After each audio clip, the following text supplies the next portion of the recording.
Hello மக்களே, இன்னைக்கு நம்ம 1 மினிட் மூவி விளையாட படம் பார்க்க போகிறோம். அப்படின்னு பார்த்தீங்கன்னா ஒரு மார்வல் மூவியான டெட்பூல் அண்ட் வொல்வரின் வீடியோக்குள்ள போகிறது முன்னாடி இந்த மாதிரி 1 மினிட் மூவி முன்னாடி நீங்கள் நினச்சிங்கன்னா மறக்காம சேனலை சப்ஸ்கிரைப் பண்ணி வச்சுக்கோங்க. இந்த படத்தோட கதை என்ன அப்படின்னு பார்த்தீங்களா, ஆரம்பத்தில் டெட்பூலுக்கு அவெஞ்சர் ஆகணும் அப்படின்னு ஆசை. ஸோ அவர் இந்த டீமில் சேர போகிறப்ப அவரை சேர விட மாட்டாங்க.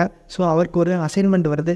இந்த அசைன்மெண்ட்டை கரெக்டாக முடிச்சா அவெஞ்சர் ஆயிடலாம் அப்படின்னு சொல்லிட்டு ஸோ அவர் தனியாக முடிக்க முடியாமல் உள்வரோட ஹெல்ப்போட சேர்த்து இது என்னென்ன பண்ணுறாரு இந்த அசைன்மெண்ட் முடிக்க அப்படிங்கிறது தான் இந்த படத்தோட கதையாக இருக்குது. இதில் நான் பாஸ்ட் வேலஸ் ஃபிலிம் அப்படின்னு பார்த்தீங்கன்னா action scenes and comedy scenes ரொம்பவே நல்லா இருந்துச்சு. பட் இது முழுக்க ஒரு அடல்ட் காமெடி பேஸ் பண்ண படம் தான். அண்ட் நெகட்டிவாக நான் என்ன சொல்லுவேன் அப்படின்னு பார்த்தீங்கன்னா, ஸ்டோரியாக இந்த படம் கொஞ்சம் சென்ஸ் எடுக்கல அப்படின்னு எனக்கு தோணுது. ஸோ அதை மேட்ச் பண்ணுறதுக்கு நடுவில் நிறைய மாவல் கேரக்டர்ஸை உள்ள விட்டாங்க.